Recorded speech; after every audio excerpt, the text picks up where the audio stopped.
Beralih ke informasi lain, pemirsa, jemaah haji asal Provinsi Sulawesi Utara akan tiba pada 12 Agustus 2022.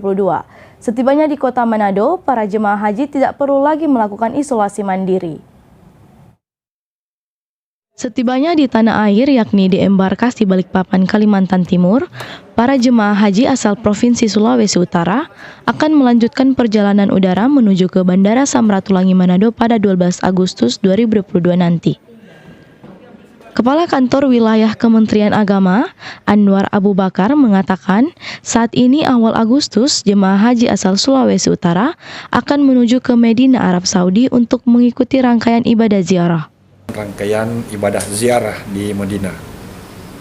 Saya juga dapat informasikan bahwa insya Allah jemaah haji kita yang tergabung dalam kloter 6 embarkasi Balikpapan insya Allah akan tiba kembali di tanah air pada tanggal 11 Agustus pukul 2 dini hari, dan insya Allah akan tiba di Manado pada tanggal 12. Tentu kita berharap bahwa sampai dengan pada saat kedatangan jamaah haji kita semuanya tetap bisa berjalan aman dan lancar.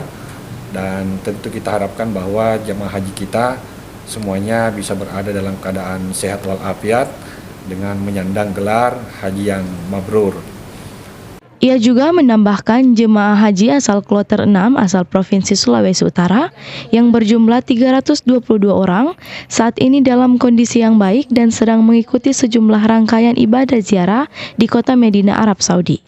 Eka Putra Kawanua TV melaporkan.